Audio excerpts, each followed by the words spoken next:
This is the year you won't just say hola to him, you'll make him blush too.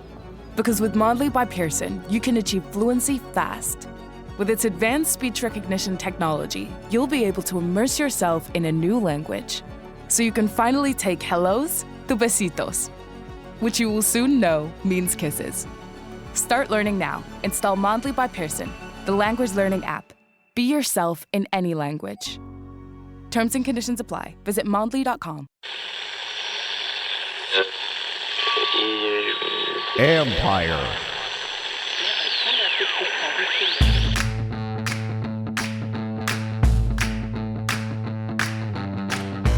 Hello and welcome to my podcast. Do me a favor, subscribe to the John Conn Report wherever you get your podcast. If you're watching on YouTube, like button, subscribe button. You can find us there as part of Empire Media. It's AMPIRE. As you can see, if you're watching now, I am joined by Sam Fortier from the Washington Post, who loves when I say, welcome to my podcast. I know he does, so he gets a big kick out of it. Anyway, Sam, we're here today to talk about another quarterback move. And just, obviously, there's one game left. They're out of the playoffs. You know, what's left to play for. But I do think when you see Sam Howell out there, there's a little bit, at least some intrigue for Washington fans. First of all, were you surprised at the way this came about and how it and the decision? First of all, I love when you say welcome to my podcast, because I know that has been a refined technique over the last 50 years. And so you've absolutely nailed it by now. But no, that's all the time we have here, folks. No, but seriously, I was not surprised. And Sam even said this during his news conference, and Sam is saying it right now, that when you're out of playoff contention, when you're playing for nothing but the future, the 5th round quarterback that you took, who is probably the only viable franchise quarterback on your roster, and I would even put an asterisk on that, you just want to see what he has, you know, especially because the last time you saw him was in the final preseason game at Baltimore. He did some things there that impressed you, but there was a lot to be desired. And I know the Howellians, as you've called them, which I really do enjoy, I know they're pretty fired up about this game, and they should be. I would have tempered expectations, but certainly, you know, when you're talking about what this game means, it's all about 2023. So do that. It is. And I agree with you. I would have tempered expectations just because he hasn't played in the game before. This is not exactly the easiest defense for a rookie quarterback to play against. I mean, I think it's 10th in yards per passing yards per game, sixth in interceptions, 3rd in sacks. I got it. That's true media. Anyway, but it's a really difficult defense to play for. So what do you think we can judge from what I guess we have to wait and see, but what are you going to look for most when watching him play? The other caveat I would put on here is we should expect to see a lot of younger guys around him as well. Chris Paul will probably at guard. We'll probably see a heavy dose of snaps for Cole Turner at tight end, maybe Armani Rogers or Curtis Hodges, if those guys are healthy enough to play. So I would say that's another caveat, but the things that I'll be looking for to tell, like, hey, where has Sam Howell grown? What progress have we seen since the preseason will be in his timing? Because the thing that they talked about that was the biggest difference coming from North Carolina was how does he sync his hitches, his drops to those routes? You know, some routes you drop back and you throw it off your first hitch. Some routes you drop back and you throw it off your second hitch. And that timing is really key. And I think Carson Wentz kind of illustrated the value in that by not doing it last week. And I think that you could argue, is that a Scott Turner thing, you know, because they maybe set him up in a more difficult position. But I think really that just underlined how critical those things are to this offense. And so for Sam Howell, can he do that consistently? And I think to that point, and one of the things, and I did actually had an interview with Sam on the podcast last month, just to kind of on his progress. And he said, one of the things he didn't have, like at North Carolina, the footwork, it was pretty much the same for every route. So he didn't really have to vary it. And they've talked here how sometimes he'd get a little bit lazy with the footwork because it's so new. So I do think like that's a big thing. And to your point about all the young guys playing, going back to the decision, if I'm Taylor Heineke, it's reason number one why I don't want to play. I think if I'm him, there's nothing to be gained. There's nothing of value to come from Heineke himself playing. You can only get to free agency maybe in a negative situation, whereas for Howell, there's a lot that can be learned and just that he can build on this. Win or lose, whatever happens for him, there's stuff that he can build on, right? Yeah, and I think for Taylor, if you're him and you say, okay, you thought this offense needed a spark and you went to Carson and now you want me to come in and clean up the mess. I think that there's another element to that as well. And so, yeah, for me, when, Taylor said that he wasn't mad that he's not going to be starting this game, that he had a conversation with Ron this morning. I know initially there was there was an idea that maybe it would be Taylor and then go to Sam, but it sounds to me like Taylor was not upset at all about this decision, maybe even, push for it. And so I think that everybody is probably excited to see Sam. Right. And to be clear, they were going to go with the Heineke Howell split. And I think Rivera, on Tuesday, it's what you heard they were leaning toward. In the morning, it's what you heard they were going to, that the expectation. I think the more Ron Rivera talked to people, including Heineke, Howell, and other team leaders, that the push was more for Sam Howell. What do you think that says, if anything? I think it sort of goes back to respect for Taylor in one hand. And I think also everybody understands where they're at. No one is thinking that we can make the playoffs on Sunday or that this game means anything to anyone of note other than maybe, you're picking up some bonuses in your contract or you're developing for next season. So, and I think everyone understands this team does not view Taylor as a starter. It will almost certainly not bring back Carson Wentz. Like, everybody gets the deal. And so, hey, like it's kind of like that thing, like if you're going to do it, just lean in, just do it 100%. And agreed, because I think there's some intrigue in what he can do. In what role, I think that's what they want to find out. And that's where, what do you remember about watching him this summer? When you look back on that, what were some of your takeaways that you recall? The number one thing being, him adapting to the NFL, kind of going from that air raid offense that he had at North Carolina under Phil Longo. And I thought they did a lot of good things there. The thing really that stood out, there was, one of those 2-minute drills where I remember he really struggled to get them down the field. But other than like the hiccups and kind of the nitpicks that I have, I mean, he's a really exciting player. He's mobile. He has a really live arm. The connection even with De'Ami Brown. I thought those things were really fun. I think one of the big things, especially against this defensive line that Ron talked about today also, is can he get the ball out quickly? Because if he doesn't see his first read, sometimes he'll hang on it, and that will give defenses opportunities to beat him up. And as we've seen with Taylor, as we saw with Carson, as we've seen with, there were 2 running backs out at practice today, Jarrett Patterson and Jonathan Williams. A lot of these guys, when you play their physical style, when you gap scheme run like they do, it's a physical, brutal game. And so I think Sam Howell's going to do his best to avoid that. And you have to avoid that with Micah Parsons coming at you and Dan Quinn, who does a great job of creative pressure up front. And that's where they're going to be. The challenge is going to be, but what I'm looking for too, is he does play, when you watch him in Carolina, he did play with some swag. And he did, he can create with his legs. So can he do that? And, he almost feels like, and I know it's kind of a cliche to say this now, but he's almost like a more athletic, stronger arm version of Taylor Heineke. The way he plays and his build is his size is about the same. His build is different, but his size is the same. And I think part of it too is that he's a little bit stronger lower body. How does that play into it? If a guy hits him, I don't know that you're going to have Micah bouncing off him, but you know what I mean? Like there's a little bit more that maybe he can resist because of it. But I am curious to see is that a spark that he can provide with that? And not so much about winning or losing this game, but just kind of give some energy to the offense, just like Taylor. Right. I mean, he's not like thick, with 5 C's like Russell Wilson or anything like that, but he certainly he's strong. He's got a strong lower body. That's because he's like 220 and it's kind of solid. You know what I mean?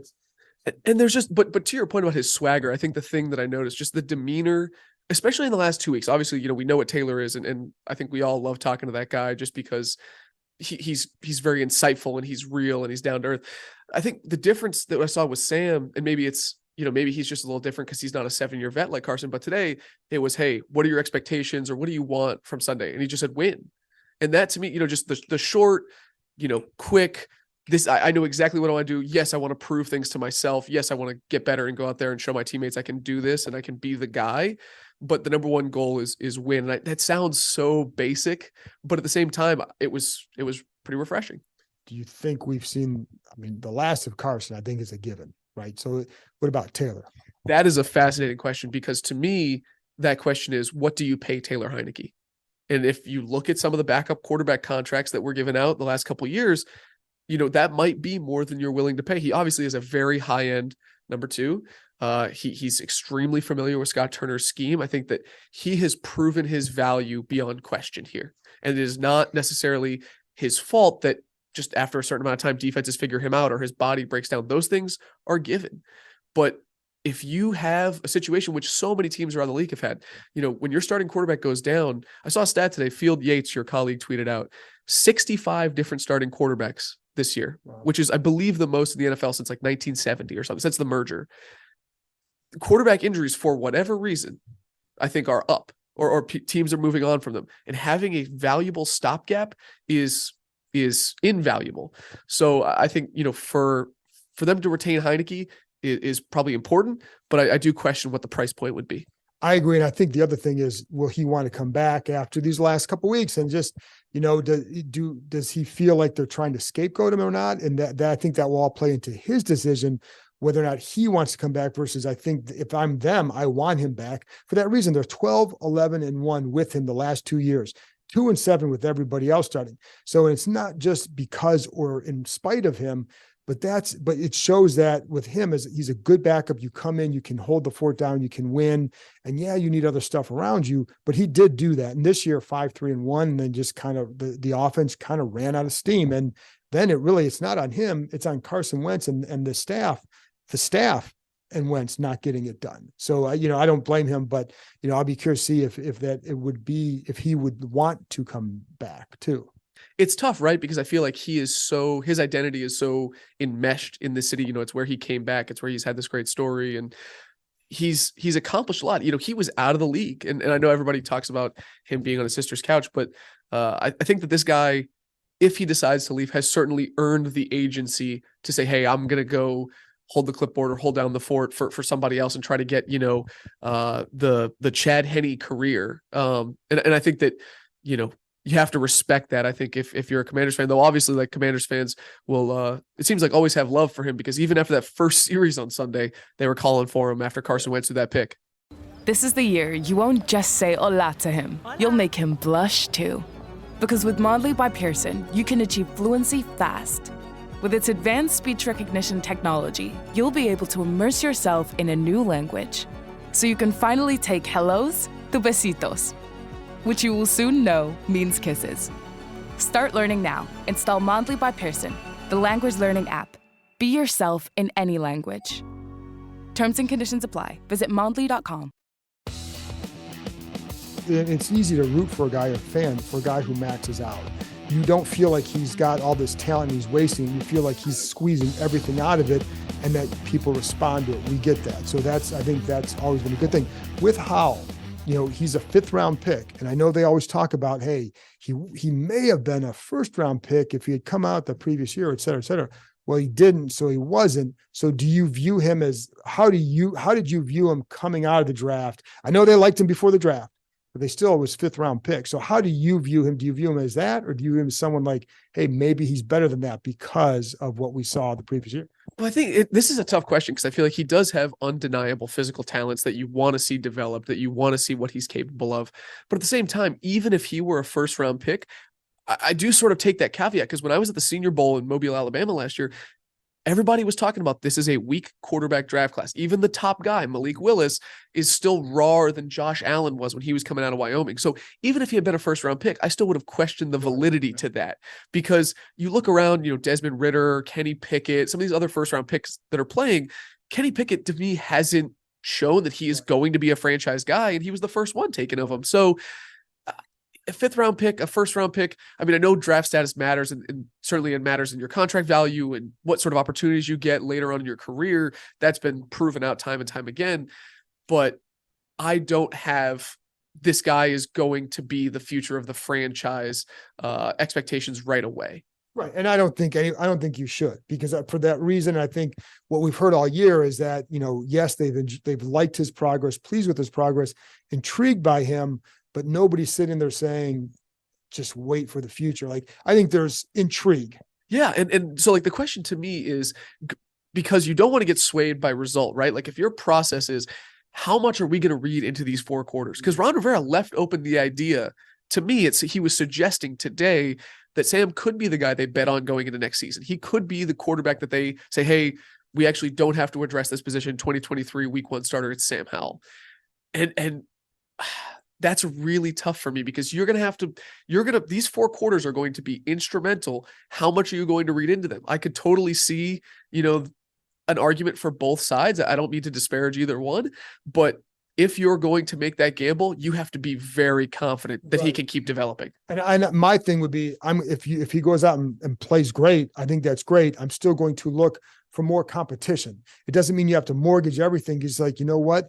This kid showed us something. You don't have to mortgage the future to go get certainly Derek Carr or someone like that. So I think it at least gives you something to build on while you're still also looking for more competition for him. I think the other thing that'll be interesting with him is just, what if he goes out and has a great game? What are people going to say then? He's like, wait a minute. Now, and I will say the Howellians are going to be they're going to be Howelling all night, but it's not really set up for him to have that because of who might be missing. But what if he goes out and does that? I mean, that's a great question. I think then you're probably less incentivized to go out and get competition like a Derek Carr because you already gave up, a fair amount of draft capital for Wentz. And I don't think I could be wrong. And obviously it's January 4th when we're recording this, but I can't see them falling in love with a quarterback prospect in the draft again. And they probably won't be in position to get the Bryce Young, the CJ Stroud. And even if they wanted to, they would take a haul to move up. So I'm going into this offseason thinking like Sam Howell is not a perfect prospect, not a perfect answer, but he might be the best answer that you have unless you're also willing to say, okay, like a second and a third or whatever the trade compensation ends up being to take on Derek Carr. Well, I think the other thing is you bring up the rookie class, and this is going to be an interesting game because you can get a better draft pick, if Dallas wins. And I think at this point, that's what I would want. But you can also then compare it, like depending on how he plays, do you need to go get a guy in the first round if he's sitting there? Or does Howell give you the ability to go get a veteran to come in knowing that you have something more to build off of? But the other thing I'm wondering about there too, if he does go out and play, then they're going to be people saying, see, I told you they should have put him in 3 weeks ago and blah, blah, blah, blah, blah. And I would say, hey, maybe you were right, but I don't know that we're going to see that. But you know what I'm saying? Like, how people are going to get, and it's like, if Rivera had listened to me, so. Are you prepared to eat crow on the pod? No. I was going to say, called the John Time Report. It's called that. What I'm going to do is I'm just going to lie and say, I told you that I've been backing you guys up. I would say like, hey, but I also think guys play at the right time sometimes in that development. Now, a few weeks ago, he's probably about the same as he is now. You know what I mean? So maybe, but you see how these other guys coming in, Brock Purdy's of the world, I think have been benefited from having Kyle Shanahan. I was going to say that's the number one thing. That's the number one thing. And like watching Kyle is a master class in how to work with the rookie quarterback, give him time, space to throw, et cetera. So last thing, what else are you looking for from this game? Any other players that you're saying, curious to see him? I mean, it's hard not to say Chris Paul, the offensive guard, because Ron Rivera, I think at least probably every week for the last 6 or 7 weeks has unprompted hyped him up, even though they've made him inactive every game. He's been like, but Chris Paul, he's going to be a player. And every time I think like, if he's going to be a player, why not make him active? Why not make him the swing guard? But at the same time, we're going to see him. And so I'm very curious to see where his development is at, especially because that position has been such a problem for them this year, particularly getting both of, Trey Turner and Andrew Norwell in space, which I think even when you I know you were not trying to do the same thing when Brian Robinson came back, but you really lost a lot of the outside zone, some of the attacking the edges stuff because you couldn't get your guards out there. So I think Chris Paul, not to put all of that on him, of course, but I'm very curious to see if he's could be an answer there or if they're going to have to go address that position. And I think that's the thing I'm curious about. Is just real quick, even if he is good, they still have to address that position. 1,000%. Nobody ever said, but you still need more, but at least he gives you another answer and a potential answer inside. I think it's asking a lot again for a guy who's inactive every week to go out there and just like, oh my God, look what he did. Look at how he just pancaked, Lawrence here, whatever. And that's asking a lot. Right. And so we'll see, but if he shows you something that you can build on, then maybe it's another thing we could say, there's at least depth there. Get more competition, but at least this guy shown he could do this. So we'll see. I think that's what we're looking at. At the risk of having everyone tune out of this pod, I know it's January 4th, 2023, but what are the odds we'll see Chris Paul and Sam Cosmi as the starting guards next year? Well, I think there's a good chance one of those guys will be there, and it'll be Cosmi. Yeah. So, but I mean, we'll see. I mean, that's a good question. Well, that's a week 3 in the offseason kind of question we'll get to. Revisit this in training camp. Revisit that. Anyway, that's Sam Fortier. By the way, I'm wishing my son Matthew a happy birthday. He'll be editing this video. So happy birthday. Great kid, does a great job. And this guy does a great job too. Sam, tell people where they can find him. Happy birthday, Matthew, real quick. At Sam Fortier, the SAM, the number 4 TR. I think I almost forgot that. But thank you very much. All right. Thanks for tuning in. And I will be back on Friday night / Saturday morning with keys and prediction for the finale, which sounds ridiculous to do, but I'm going to do some different kind of keys and predictions because honestly, whatever, right? Anyway, that's it from me, and I'll talk to you next time.